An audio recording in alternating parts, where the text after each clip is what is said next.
Okay दोस्तों, last video में हमने डिस्कस किया था velocity and acceleration of the particles.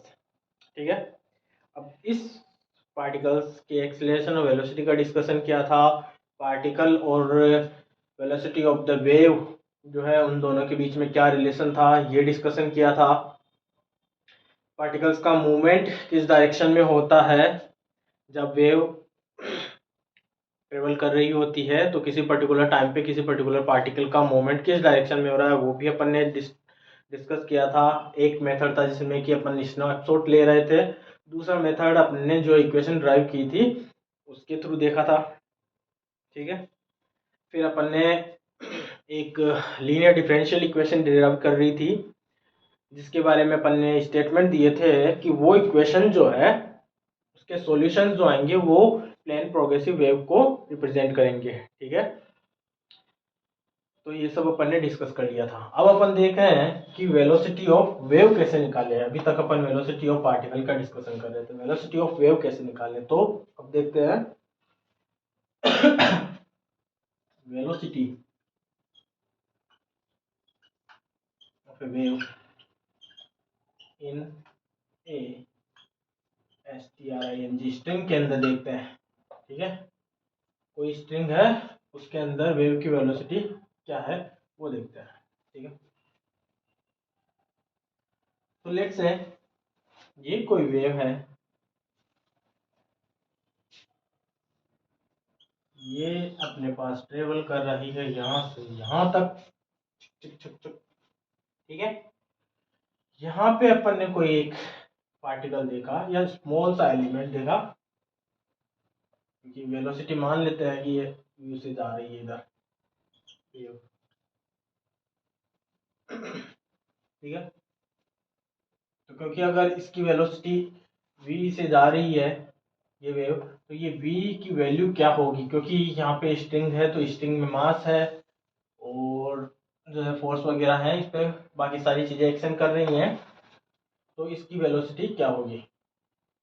तो देखते हैं अपन ने क्या किया कि इसको एक रिलेटिव फ्रेम में देखेंगे, क्योंकि जिस रिलेटिव फ्रेम में अपन इसको देखेंगे। तो लेट्स से ये v वेलोसिटी जा रही है, तो अपन एक गाड़ी लेते हैं और उसके ऊपर अपन इसको v वेलोसिटी इस गाड़ी को भी ट्रेवल करा देते हैं और यहाँ से बैठ करके अपन इसको ऑब्जर्व कर रही हैं। v वेलोसिटी तो दोनों जा रही हैं, तो रिलेटिव वेलोसिटी क्या हो गई इसकी, 0 हो गई इस पूरी वेव की। तो अब देखते हैं, क्योंकि वेलोसिटी वेव की रिलेटिव वेलोसिटी 0 होगी, पार्टिकल की वेलोसिटी तो होगी डिफरेंट होगी ना। तो यहाँ से एनालिसिस करते हैं अपन, एक एलिमेंट लेकर के स्मॉल सा ए बी एलिमेंट ले लिया अपन ने। इसको अपन जूम आउट करके देखते हैं। इसको अपन ने जूम आउट कर लिया है, जूम इन कर लिया है इसको अपन ने, मान लो 3 टाइम 4 टाइम जूम इन कर लिया है और फिर देख रहे हैं अपन ये पॉइंट ए है, ये पॉइंट बी है। ठीक है, लेट्स से इस स्ट्रिंग का मास पर यूनिट लेंथ क्या है, म्यू, तो वेट हो गया म्यू केजी पर मीटर। ठीक है, म्यू केजी पर मीटर है। ठीक है, तो ये एलिमेंट लिया और ये एलिमेंट क्या है, बहुत स्मॉल है, तो अपन इसको कह सकते हैं कि सर्कुलर एलिमेंट है, सर्कुलर एलिमेंट है। ये इसका सेंटर हो गया, सर्कुलर एलिमेंट है, तो ये डिस्टेंस कितनी हो गई, आर हो गई इसकी। लेट्स से ये एंगल क्या हो गया, थीटा, ये एंगल थीटा हो गया। अब वेव पे अपन ने क्या है, फोर्स अप्लाई किया, झटका दिया है। ठीक है, तो पार्टिकल तो मूव हुआ नहीं, लेकिन पार्टिकल ने उस वेव में झटके को, एनर्जी को जो है ट्रांसफर कर दिया है। रिलेटिवली यहाँ पे पार्टिकल मूव नहीं किया, लेकिन पार्टिकल एनर्जी को ट्रांसफर कर रहा है, मूव कर रहा है, करवा रहा है। ठीक है, तो जब अपन ने झटका दिया, फोर्स लगाया है, तो इसके ऊपर टेंशन आएगा, फोर्सेस इसके ऊपर भी अप्लाई होंगे।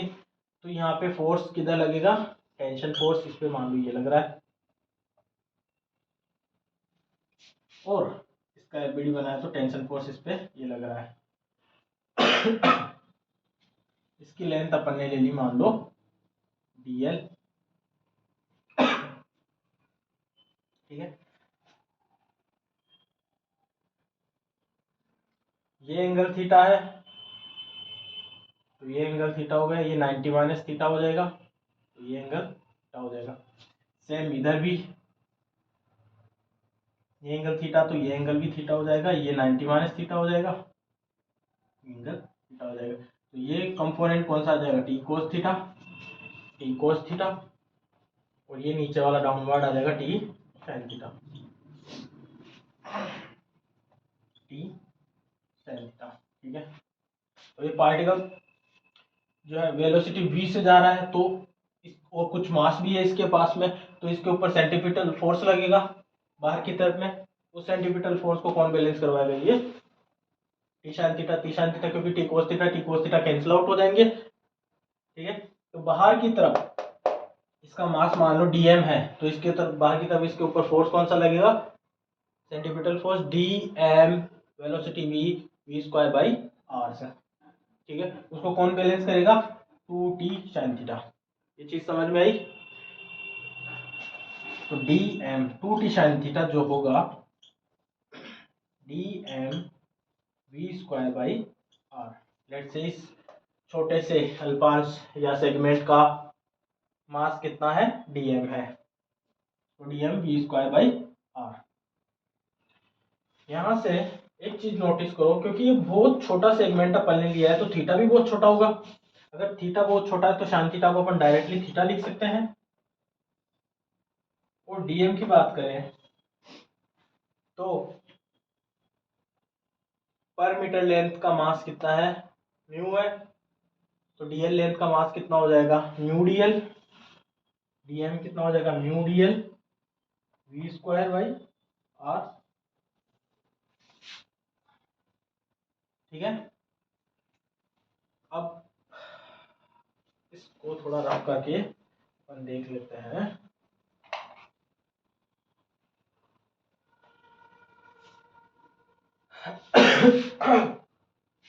थीटा, इसको डीएल को अपन क्या यूं लिख सकते हैं, dl equal to 2 theta into are.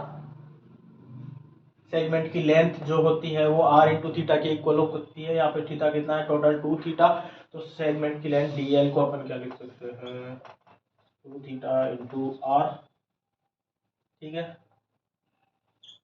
Theta को अपन यहाँ पे लिख दिया dl upon twice of r. इस इक्वेशन में पुट करेंगे थीटा को अपन, तो equation 2t dl upon twice of r mu dl v square by r. dl से dl कैंसिल आउट, r से r कैंसिल आउट, 2 से 2 cancel out, t equals to mu v square. यहाँ से velocity of the wave v अपन लिख सकते हैं v equals to t by mu. ये हो गई अपनी वेलोसिटी v जो है under t by mu. Velocity किस पे डिपेंड कर रही है, आपने टेंशन कितना आ रहा है स्ट्रिंग के ऊपर, उस पर डिपेंड कर रही है। म्यू उसका मास पर यूनिट लेंथ क्या है उस पर डिपेंड कर रही है। तो वेलोसिटी दो चीज़ों पर डिपेंड कर रही है यहाँ पे। अब थोड़ा वो देखते हैं इसको आगे की तरफ मॉडिफाइड करके।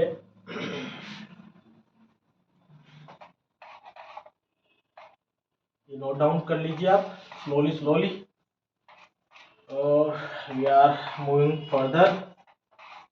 Okay, let's say this is a segment of string, और ये क्रॉस सेक्शन मान लो इसका ए है, और इसकी लेंथ क्या है अपने पास, एल है, ठीक है। और मान लो इसकी डेंसिटी क्या है, रो है, तो रो को मैं ऐसे लिख सकता हूँ क्या, m by v, m upon v, v को वॉल्यूम को मैं ए इंटू एल लिख दूं। तो यहां से देखो एम बाई एल क्या है अपने पास, म्यू, मास पर लेंथ, मास पर यूनिट लेंथ अपन ने क्या रिप्रेजेंट किया है, म्यू से। तो रो इक्वल टू मैं लिख सकता हूँ म्यू बाई ए। तो नेक्स्ट डिफरेंट फॉर्मेट में म्यू को अपन क्या लिख सकते हैं, रो। तो वेलोसिटी क्या आ जाएगी, v equal to under root T by rho A. ठीक है, तो ये हो गए अपने पास अभी तक मैं 2-3 इंपॉर्टेंट फॉर्मूले। फर्स्ट था velocity of the particle is equals to negative of the velocity of the wave into slope at that point. एक फॉर्मूला इंपॉर्टेंट वो था। दूसरा फॉर्मूला अपने पास आया v equal to under root T by mu. तीसरा formula v equal to under root T by rho A की terms में। General equation of the wave जो होती है, अगर वेव ट्रेवल कर रही है राइट साइड के अंदर, तो y equals to A sine 2 pi by T into small t minus 2 pi by lambda into x. Left to right travel कर लिए तो प्लस कर देंगे। तो ये सब चीज़ें अपन ने जो है देख ली, उनका डिस्कशन अपन ने कर लिया। अब देखते हैं भैया, आगे बढ़ जाते हैं, एक दो न्यूमेरिकल्स करके देखते हैं इसके ऊपर। तो पहले इससे रिलेटेड ही कर लेते हैं।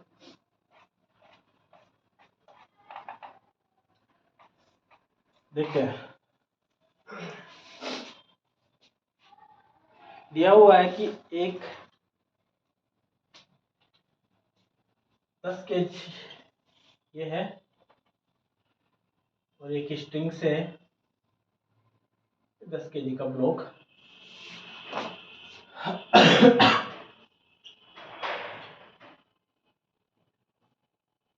10 kg का ब्लॉक जो है इस पे लटका हुआ है। ये पॉइंट ए है, ये पॉइंट बी है। ठीक है, ये स्ट्रिंग है, इसका मास पर यूनिट लेंथ म्यू अपने पास दिया हुआ है। कितना दिया हुआ है, 10⁻⁻² kg per metre.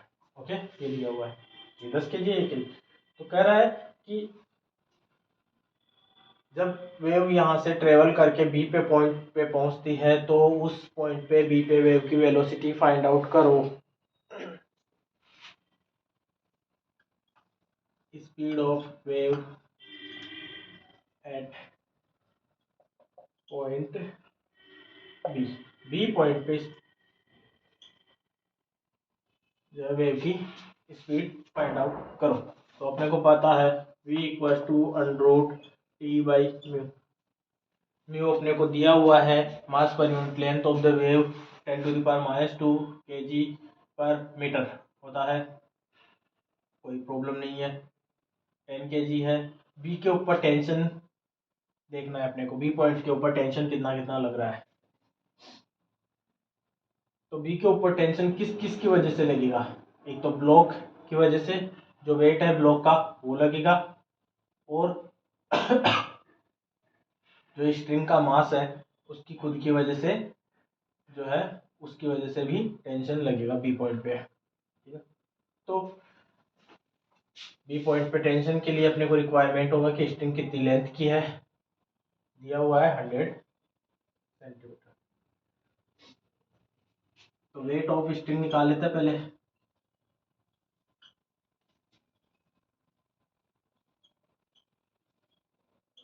Weight of the string कितना है, 10⁻⁻² इंटू 100 सेंटीमीटर मतलब 1 मीटर। तो 10⁻⁻² इंटू जी, तो ये आ गया वेट ऑफ द स्ट्रिंग।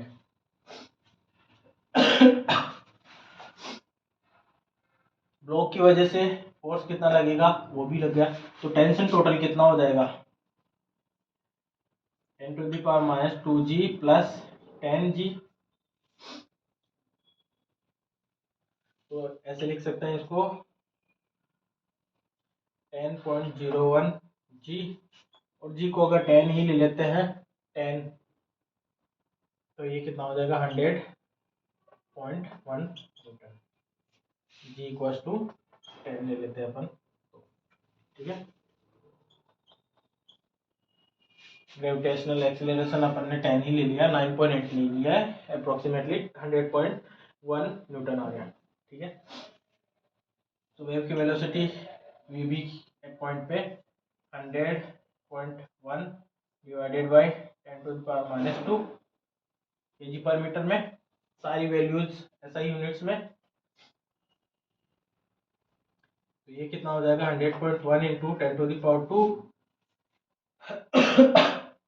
तो ये ऑलमोस्ट 100.1 को अप्रोक्सीमेटली 100 ही ले लेते हैं, तो 10⁻4 हो जाएगा। तो ये 100 मीटर पर सेकेंड वेलोसिटी आ जाती है, अप्रोक्सीमेट वेलोसिटी। ठीक है, एक और एग्जांपल देख लेते हैं।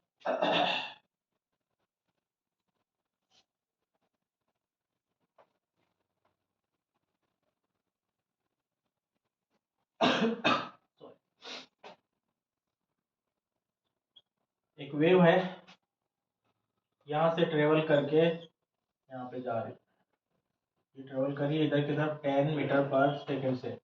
वेव की वेलोसिटी कितनी है 10 मीटर पर सेकेंड, ठीक है। ये डिस्टेंस अपने पास दी हुई है, लेट्स से 2 सेंटीमीटर। ये डिस्टेंस जो है अपने पास दी हुई है 1 सेंटीमीटर, और ये जो डिस्टेंस है वो भी 1 सेंटीमीटर है, तो ये भी अपने पास क्या है 1 सेंटीमीटर दी हुई है। ऐसा कुछ क्वेश्चन है, ये वेव जा रही है।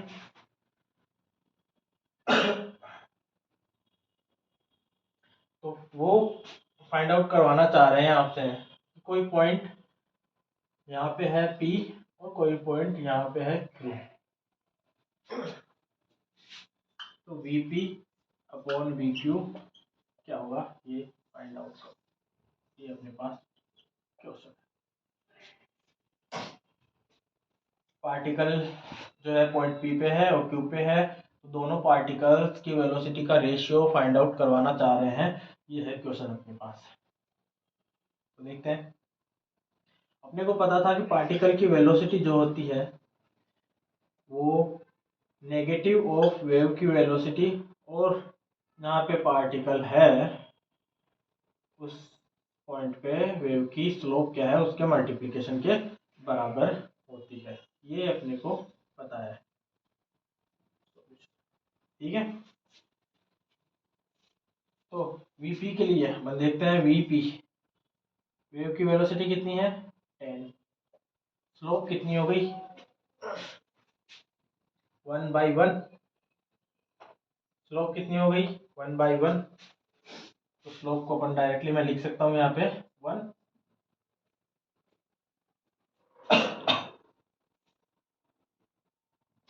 चलो इसको थोड़ा सा और डिफरेंट करने के लिए ऐसे कर देते हैं, इसको 2 सेंटीमीटर ले लेते हैं। तो VP की वेलोसिटी अपने पास आ गई -10 मीटर पर सेकेंड। VQ की वेलोसिटी कर लेते हैं, क्योंकि स्लोप पॉजिटिव है तो यहाँ पे पॉजिटिव लिया है अपन ने, -10 वेव की वेलोसिटी इंटू इस पॉइंट पे स्लोप कितनी है 1/2, लंब परपेंडिकुलर बाई आधार बेस 1/2, लेकिन नेगेटिव में है तो -1/2। तो इस जगह पे क्या आ जाएगी VQ की वेलोसिटी आ जाएगी -10/2 5 मीटर पर सेकेंड। पूछा था अपने पास VP/VQ, तो -10 डिवाइडेड बाई 5, तो ये -2 मीटर, सॉरी रेशियो है -2। ठीक है, तो ये अपने पास रेशियो आ गया। किसी को कोई प्रॉब्लम तो पूछिए, अदरवाइज आगे बढ़ते हैं। ठीक है,